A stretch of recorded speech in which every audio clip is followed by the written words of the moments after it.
título fala: Jesus aparece aos discípulos na Galileia. Esta aparição de Jesus é logo após a sua ressurreição.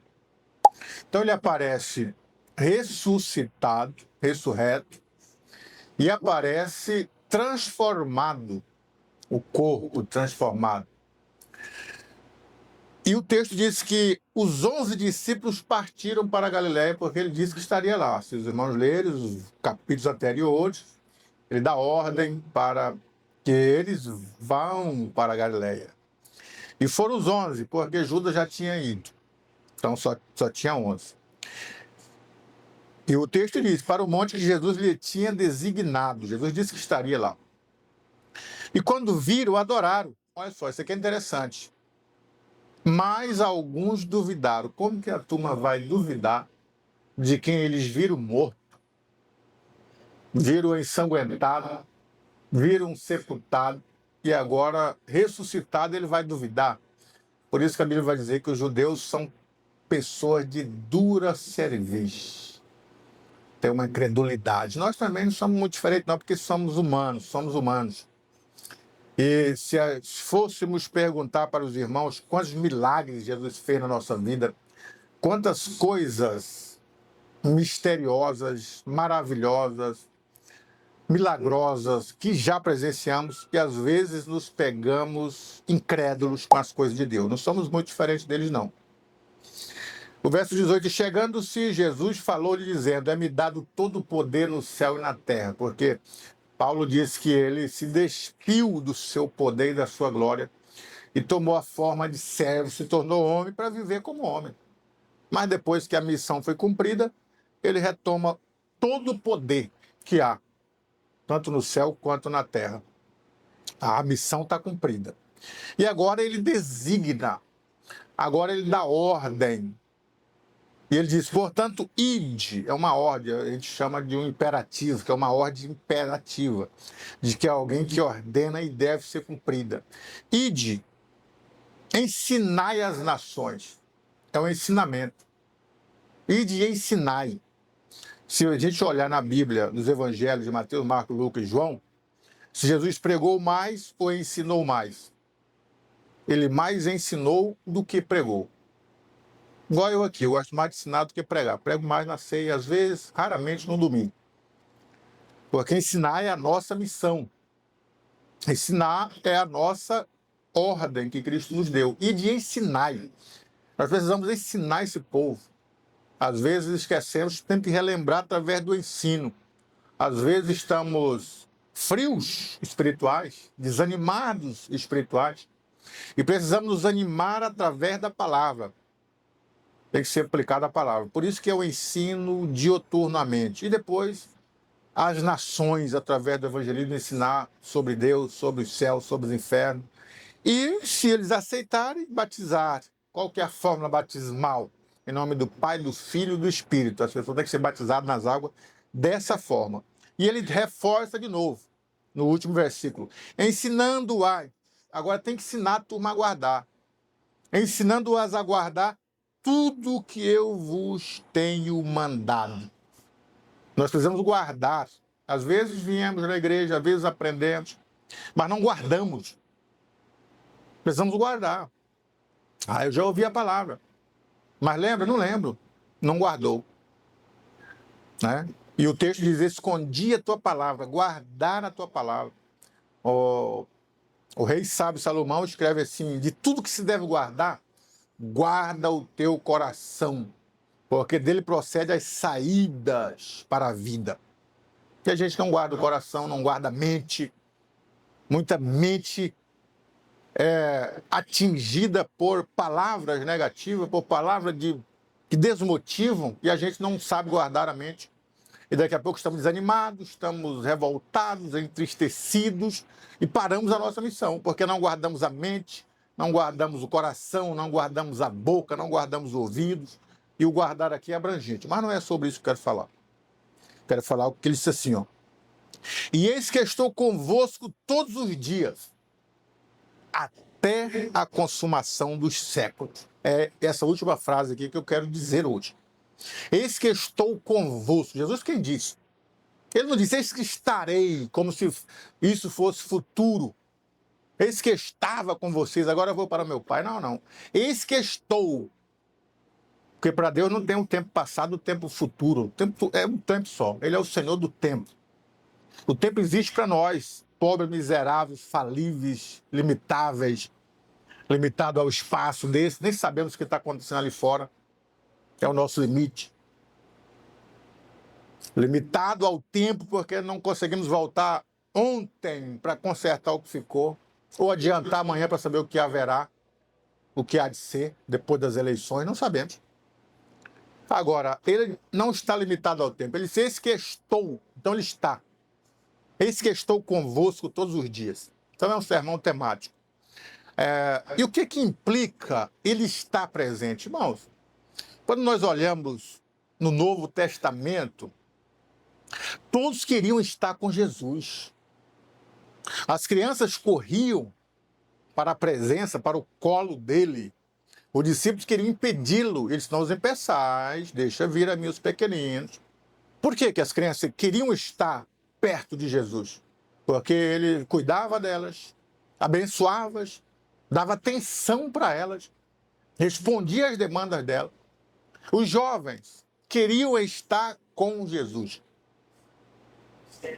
O jovem rico, o mancebo, queriam estar com Jesus, porque Jesus dava atenção para a juventude, respondia às demandas dele.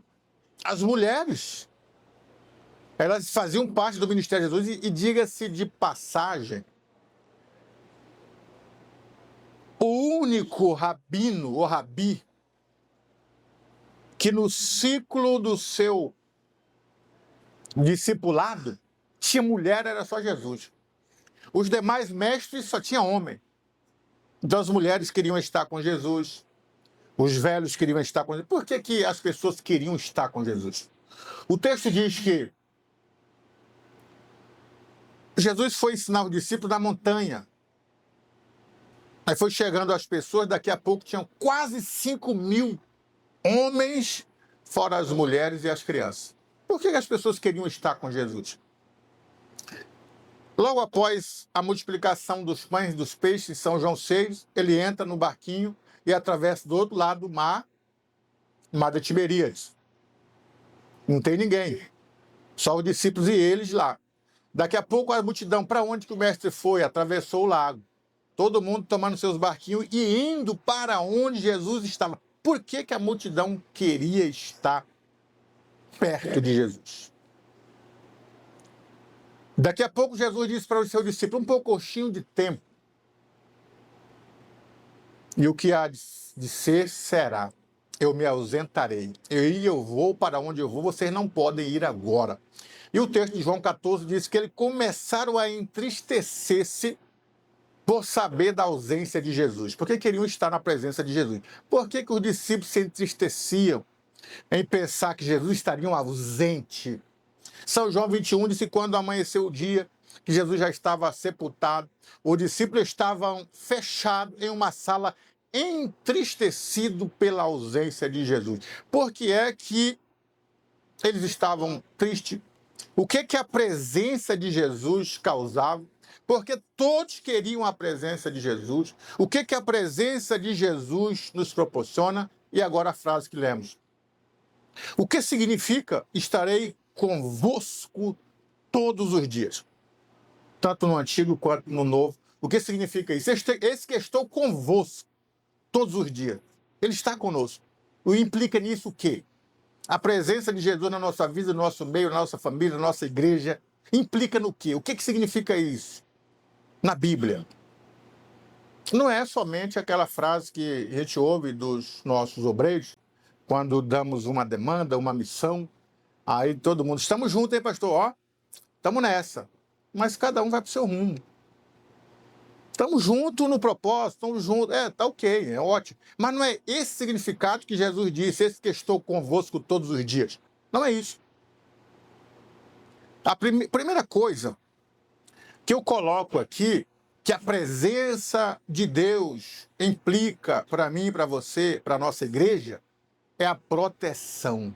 Se Ele está conosco, se Ele está contigo, há proteção para a tua vida, para a tua família, para a nossa igreja.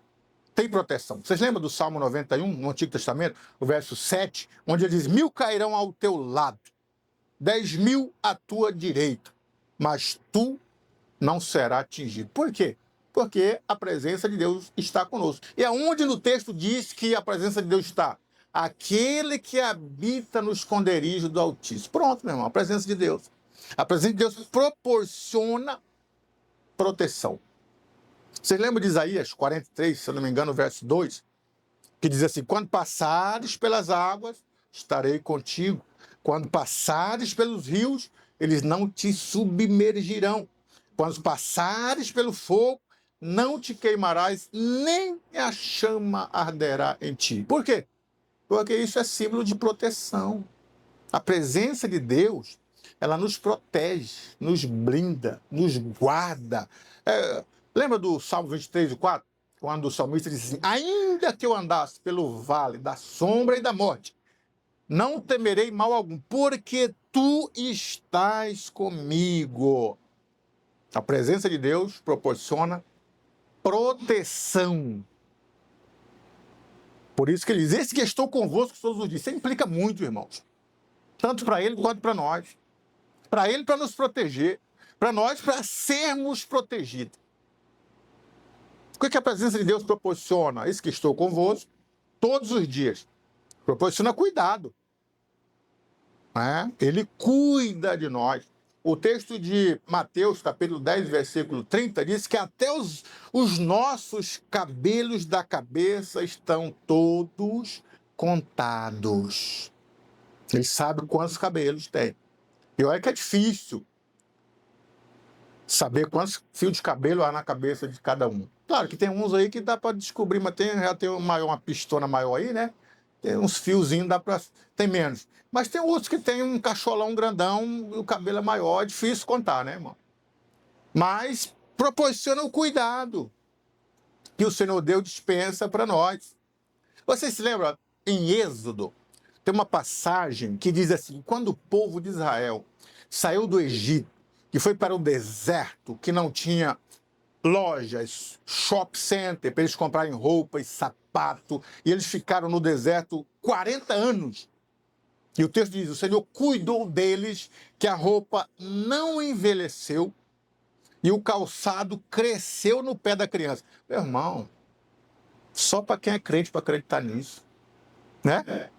Só para quem é crente. Um infeliz que tinha recém-nascido, tinha o chinelo dele lá, foi pro deserto, ficaram 40 anos. O moleque já tinha 40 anos e o pé cresceu 12, 27, 37, 40, sei lá que tamanho, no pé daqueles que precisavam de cuidado. E a roupa não envelheceu durante 40 anos.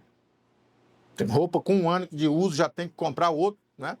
Agora imagina 40 anos a roupa não envelhecer. É o cuidado que Deus expressa com nós.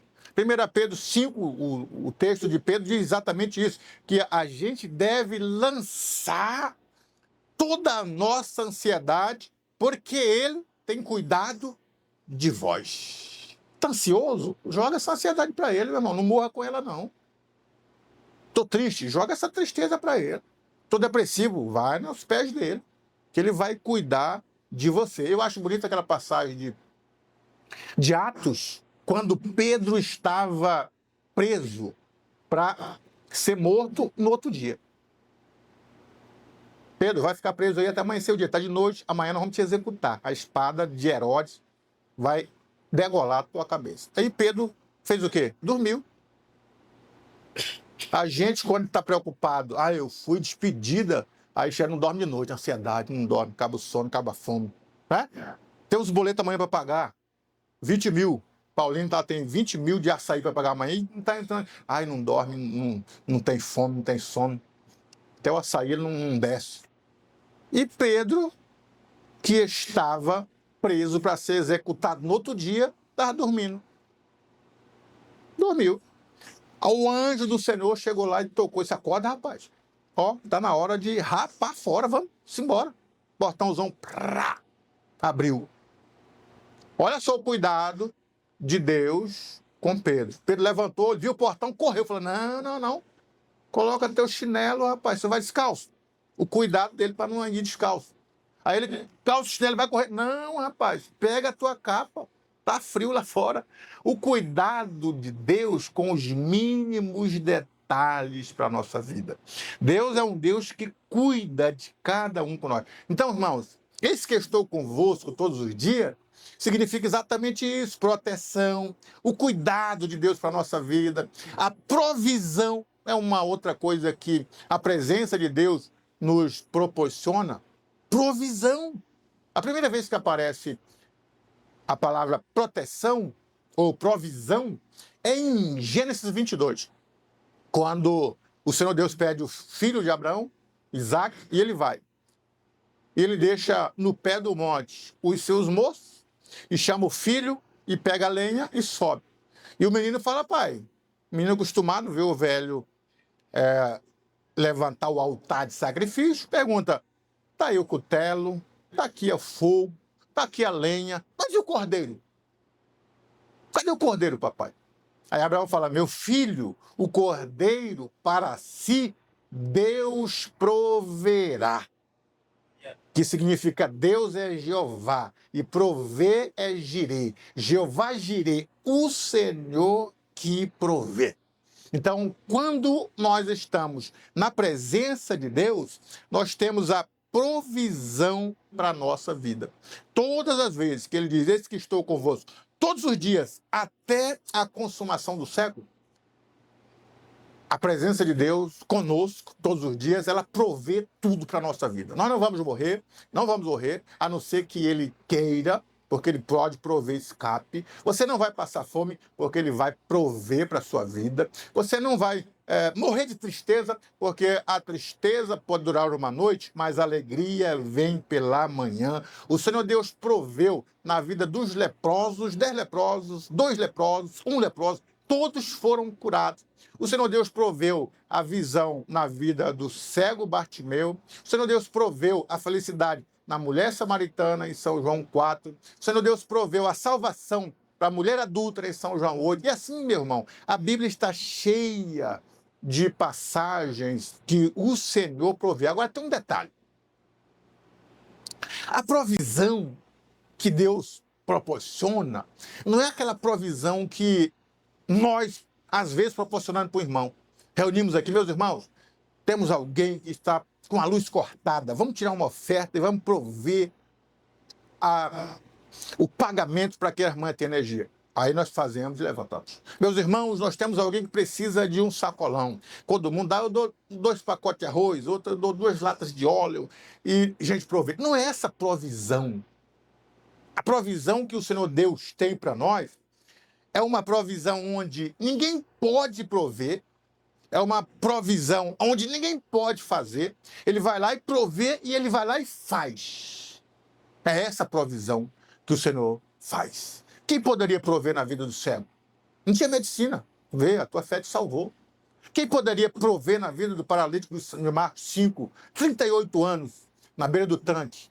Levanta, toma a tua cama, vai para a tua casa. Então o Senhor Deus provê aquilo que o homem não pode, aquilo que o homem não faz, é onde a provisão de Deus entra, quando a presença dele está conosco, todos os dias, até a consumação dos séculos. Quando nós lemos essa passagem, eis que estou convosco todos os dias, até a consumação do século, nós temos uma outra questão que a presença de Deus proporciona. Ela proporciona direção certa. Direção para a nossa vida, uma direção correta. Eu acho lindo o texto de Êxodo, capítulo 13, verso 21 e o 22, que diz assim, que o Senhor, presta atenção, olha para mim, que o Senhor ia adiante deles, o Senhor ia, porque às vezes nós falamos, o Senhor Deus colocou uma nuvem para amenizar o sol, o Senhor Deus colocou um fogo para amenizar o frio. Não. O Senhor ia na nuvem, o Senhor ia no fogo. O Senhor está presente para dar direção para o povo. Está escrito em Êxodo, dizendo que o Senhor ia adiante deles, numa nuvem, numa coluna de nuvem, para os guiar, e de noite numa coluna de fogo para iluminar, para que caminhasse de dia e de noite. O Senhor ia diante deles para os guiar. A presença de Deus proporciona uma direção para a nossa vida. Se você quer uma direção, eu não sei o que vou fazer, pastor. Eu estou numa situação muito difícil no casamento, muito difícil com os pais, com os avós, com os filhos, com o trabalho, com a saúde, eu não sei o que vou fazer. Pois saiba de uma coisa, se você tem a presença de Deus na tua vida, Ele vai te dar uma direção certa. Porque o texto diz lá, que enquanto o povo estava no deserto, o Senhor nunca tirou de diante do povo a coluna de nuvem de dia e nem a coluna de fogo da noite. Por quê? Porque era direção, meu irmão. Porque era a presença de Deus, não era algo decorativo para ele fazer selfie, não. Ah, à noite tem uma bola de fogo aqui, fazer uma selfie. Não, não era para isso, não. Era para guiar o povo, para dar direção para o povo. Num deserto que a morte era certa, a coluna de fogo era símbolo da direção, da proteção, aonde Deus, o texto diz, nunca se apartou do seu povo. Então Deus dá direção. Você quer essa direção para a sua vida? Sua vida religiosa, sua vida sentimental? Está indeciso? Está incerto nas decisões? Será que eu tomei a decisão? Se eu vou tomar? Será que é isso mesmo? Sabe o que o Senhor Jesus Cristo disse em São João, capítulo 16, verso 13? Ele disse assim, mas quando vier aquele que é o Espírito de verdade, o texto diz lá, ele vos guiará em toda a verdade. Quem guia os nossos passos, as nossas decisões, as nossas tomadas de decisões? Deus. Porque Ele está conosco. A presença de Deus através do Espírito está conosco. Porque o texto diz, não falará de si mesmo, mas dirá tudo o que tiver ouvido e vos anunciará o que há de ser. O Espírito nos anunciará o que há de ser. Deus conosco a direção certa para todas as nossas tomadas de decisões. Eu pergunto, o que você quer decidir na vida? Que direção você quer tomar? Para o seu negócio, para a sua vida conjugal, para a sua vida financeira, para o seu trabalho, para os seus estudos, para os seus projetos futuros, para a sua religiosidade. O que direção você quer tomar? Porque o Senhor Deus pode te dar uma direção hoje, através da presença dele na tua vida, falará na tua alma, através do Espírito de Deus, e você vai tomar direção acertadas. Porque o Senhor Deus não nos deixe perecer. Não nos deixe desavisar. Ele nos orienta conforme a sua palavra. A presença de Deus. Isso que eu estou convosco todos os dias. O que a presença de Deus proporciona para a vida de cada um de nós, para a vida da igreja? O Salmo 23, ele diz assim, certamente que a bondade e a misericórdia me seguirão todos os dias da minha vida e habitarei na casa do Senhor por longos dias. Bondade e misericórdia. Bondade é aquilo que Deus só sabe fazer de bom. Por mais que achamos, como o Jó achava, né? Ele diz para a mulher assim, nós recebemos o mal, o bem de Deus, e não vamos receber o mal, mulher. Porque a mulher disse, amaldiçoa Deus e morre. Ele falou, nós recebemos o bem e não vamos receber o mal. Para ele, aquela situação era mal, mas para Deus não era mal. Aquilo que nós achamos que é mal, para Deus pode ser bem. E às vezes aquilo que nós achamos que é coisa boa, para Deus é mal. É muito relativo. Se a gente não tiver em sintonia com a palavra de Deus, para estar dentro da vontade de Deus, para saber o que é mal, o que é bem. Mas a característica de Deus, um dos atributos de Deus é a benignidade, é a capacidade de fazer somente aquilo que é bom. É diferente do maligno. O maligno é aquele que só consegue fazer o mal. Por mais que venha aparecendo ali um prato cheio, saboroso, mas por baixo está o veneno. O inimigo, a capacidade dele é só de fazer o que é o mal. Agora, o atributo de Deus é benignidade, bondade, a capacidade de fazer somente o bem. E o salmista diz, Certamente a bondade de Deus, meu irmão, se a bondade de Deus estiver presente na tua vida, você vai receber aquilo que é bom de Deus. As provações é para o teu bem, as tribulações é para o teu bem. O texto diz isso, que Deus não nos prova além daquilo que podemos suportar, e toda provação, ela tem algo de bom para a nossa vida. Foi isso que Paulo disse para os irmãos de Roma, no capítulo 5, que estavam pensando que a vida cristã era um mar de rosa. De repente veio as tribulações. Aí disseram, Paulo, nós estamos aqui em Roma sendo perseguidos por causa da nossa fé, sendo mortos nas arenas por causa da nossa credibilidade. Estamos sofrendo com os leões, com os gladiadores, porque aceitamos a Cristo, porque estamos fazendo o bem. E Paulo escreve para ele, olha, a tribulação, ela produz a paciência. A paciência produz a experiência produz a esperança não traz confusão. Por quê? Porque na tribulação o amor de Deus está derramado no coração.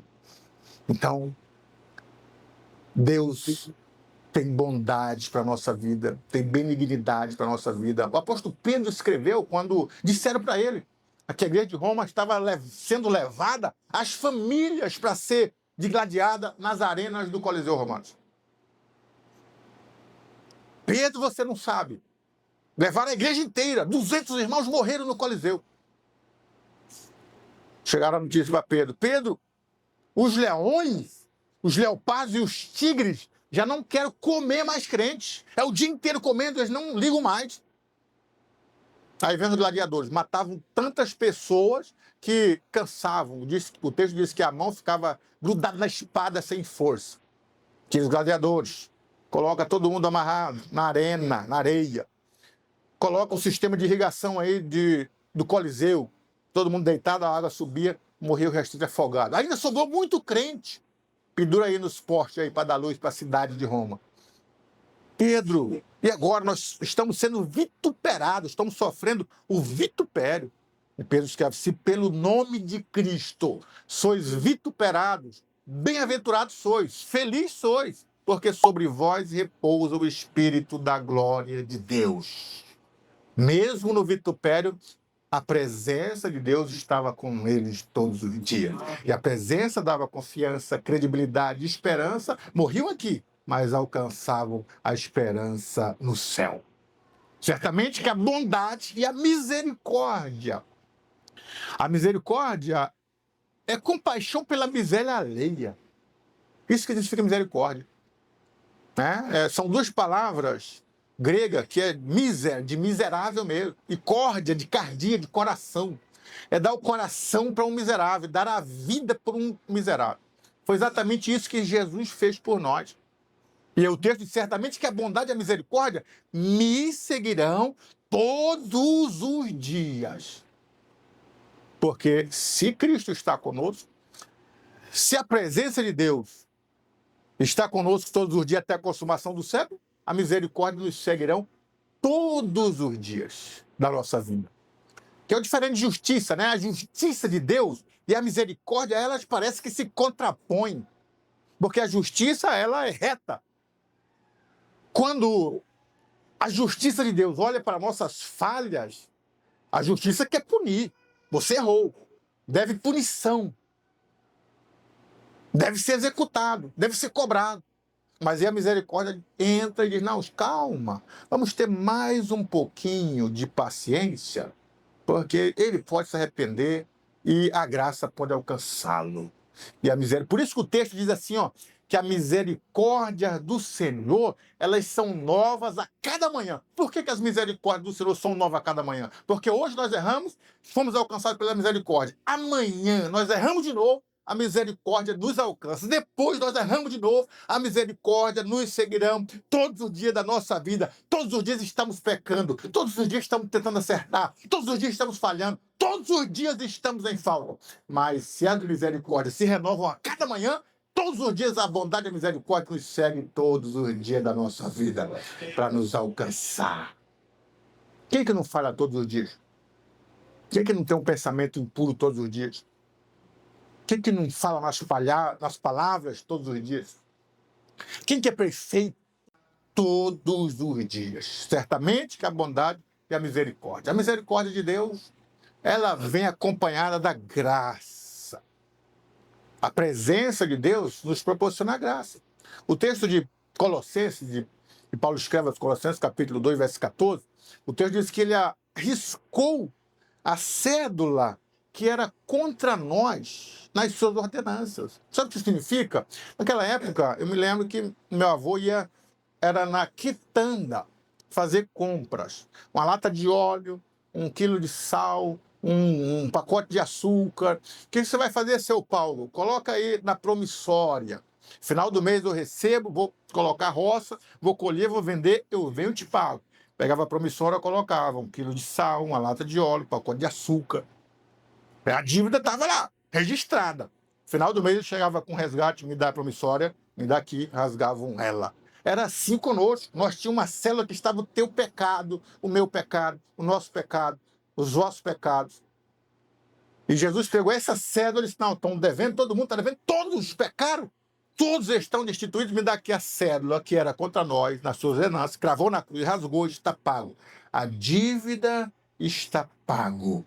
Graça e misericórdia e bondade nos segue todos os dias da nossa vida. É o perdão de Deus.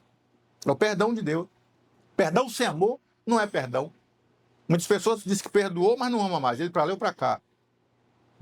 Um dia a misericórdia cessa, porque nós somos salvos pela graça, mas chegará o dia que o misericordioso ele vai ser juiz, vai executar a sua justiça.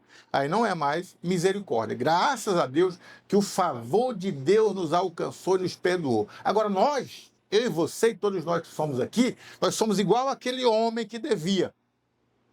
Aí o outro veio cobrar, ele pediu misericórdia, então tá bom, tá pago a dívida. E o que foi pago tinha uma dívida. Ele chegou no outro lá e cobrou a dívida, miserável, queria... Nós somos desses, nós somos alcançados pelo perdão de Deus, perdoa as nossas ofensas, mas nós não perdoamos as ofensas daqueles que nos ofenderam. Perdão só para salvação, mas nunca mais, ele para lá ou para cá. Alguém falou comigo? Falhou, então ele para lá, não, tudo bem, uma paz do Senhor, mas de longe, assim, de longe, paz do Senhor, e já vi. Perdão sem amor, nós estamos igual àquela parábola. E a presença de Deus, ela nos proporciona o favor de mãe. Sabe, quando Isaías ele escreve no capítulo 49, versículo 15, o povo de Israel estava sem ouvir a voz dos profetas, sem ouvir a voz de Deus, e começavam a chorar e dizer, o Senhor Deus esqueceu de nós. Aí a tristeza entrou no coração, e o Senhor Deus mandou o profeta Isaías, diga, vai lá e diga para ele, porventura, pode uma mulher esquecer-se tanto de seu filho que ama? Pode? Que não se compadeça dele, o filho que amamenta, o filho que veio do seu ventre, ela pode esquecer dele? Aí ele fala, ainda que essa mulher venha a esquecer do filho, todavia eu não esquecerei de ti, Israel. Contudo, eu não me esquecerei de ti. É o amor de mãe. O texto aí faz um apreço o amor da mãe.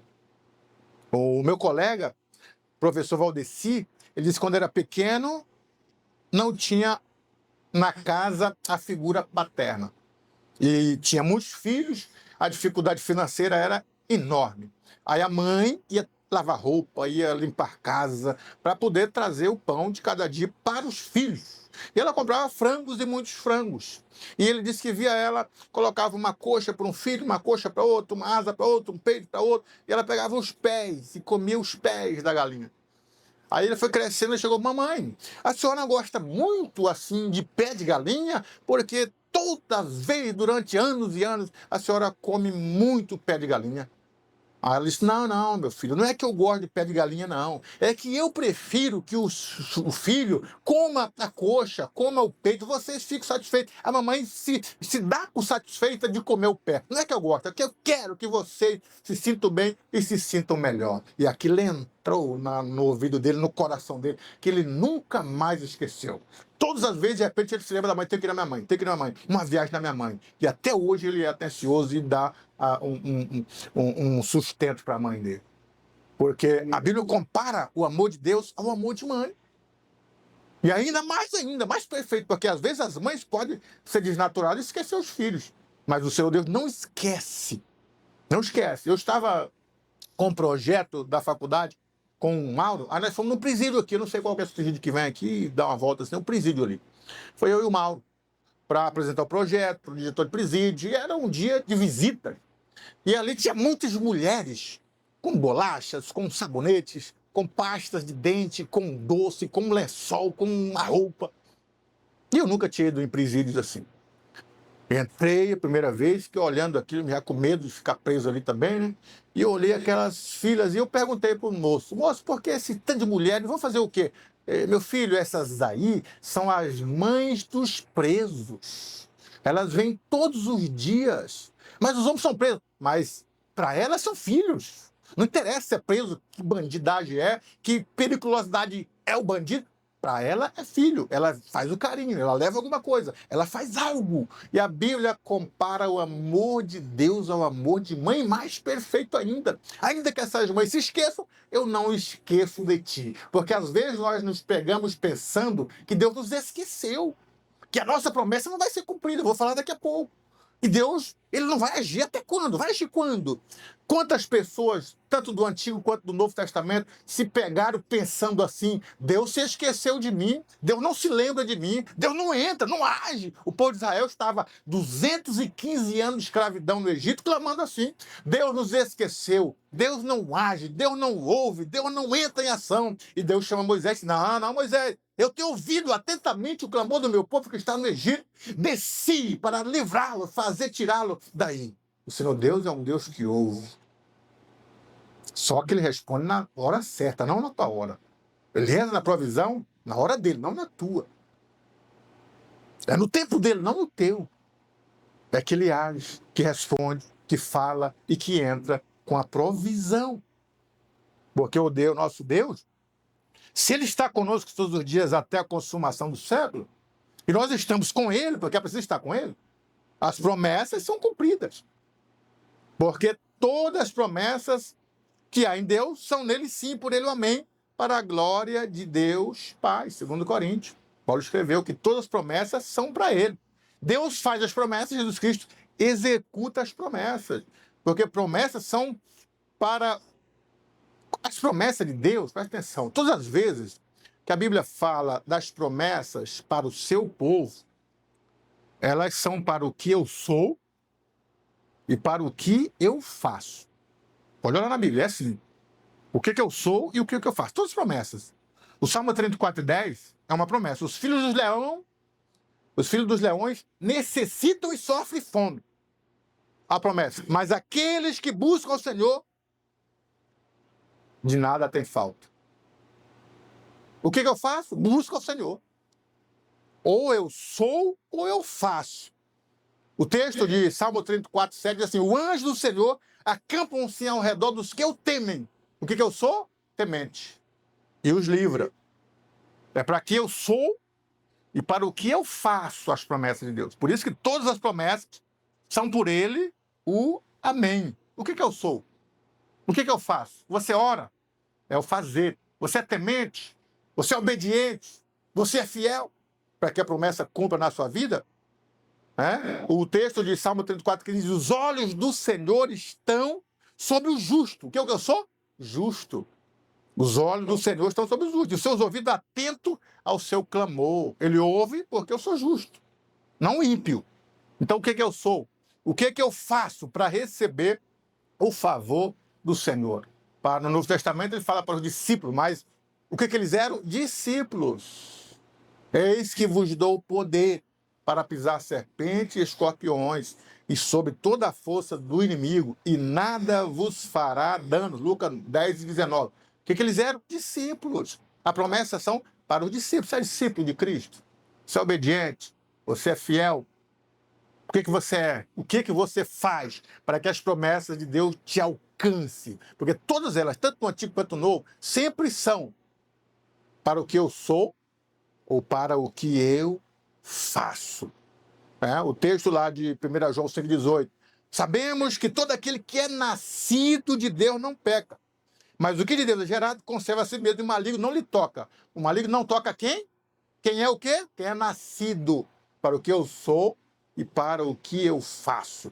Porque se você não é e você não faz, aí as promessas têm dificuldade para cumprir. Ah, mas quem tem promessa de Deus não morre. Não morre. Sansão morreu, tá? E tinha promessa. Eli morreu. E o texto lá de 1 Samuel está dito da promessa que Deus colocaria o sacerdócio perpétuo sobre a casa de Eli.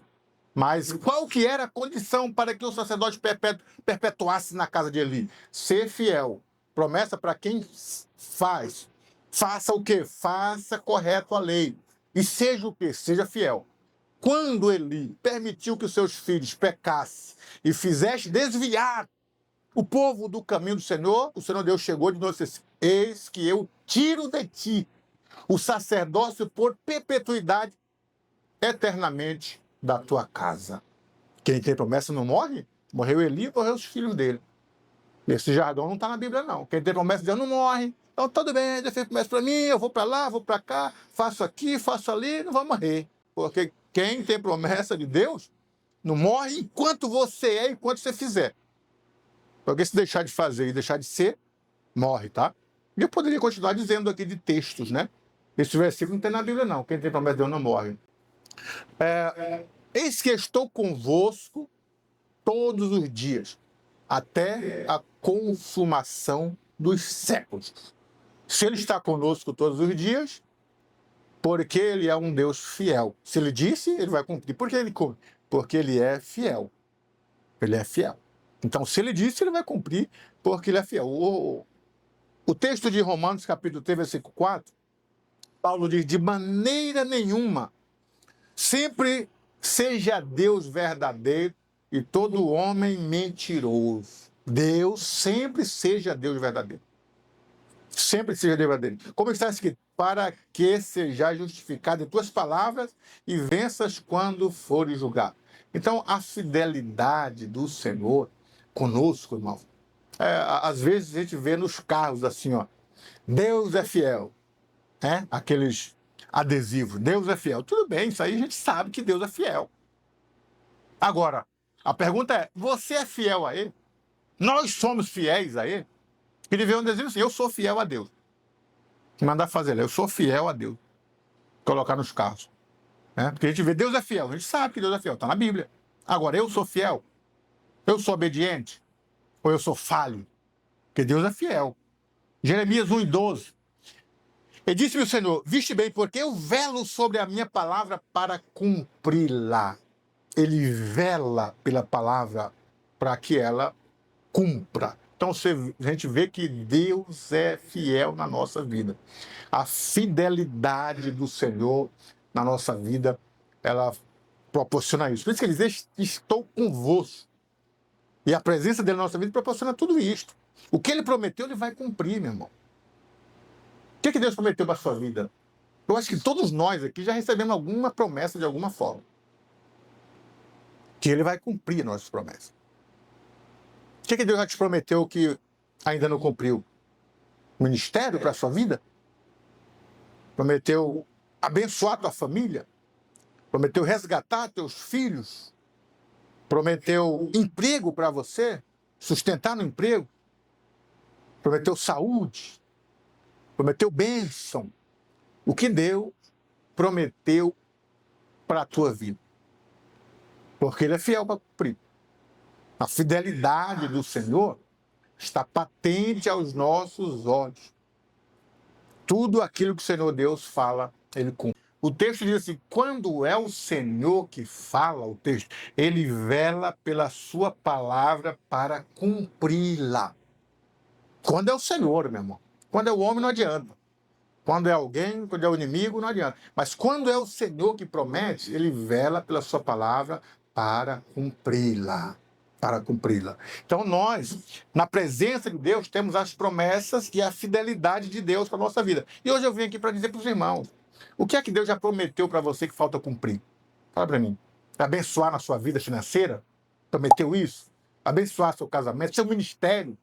Se ele prometeu, não ouça vozes de terceiro. Tem gente ouvindo voz de terceiro, de quarto, para dizer: pare de trabalhar, pare de frequentar, pare de ser bobo. Irmãos, não ouça a voz do inimigo. Não deixe o inimigo roubar a tua bênção. Porque às vezes o inimigo usa pessoas para te desanimar, para te parar, para te entristecer. E o Senhor Deus veio aqui, através dessa palavra, te dizer uma palavra de ânimo. Persiste fazendo a obra da forma que você foi chamado. Se Deus prometeu, se é o desejo do teu coração, busque a Deus, porque Ele é fiel para cumprir todas as promessas que Ele prometeu na sua vida. Porque nós estamos na presença de Deus, e Deus, a presença de Deus, eis que estou convosco todos os dias. Se Ele está conosco todos os dias, nós teremos o favor de mãe, teremos promessa cumprida, a fidelidade de Deus, a proteção de Deus, o cuidado de Deus, a provisão de Deus, a direção certa, a bondade, a misericórdia, a graça, o perdão, o amor e as promessas e as bênçãos de Deus derramadas em nossos corações.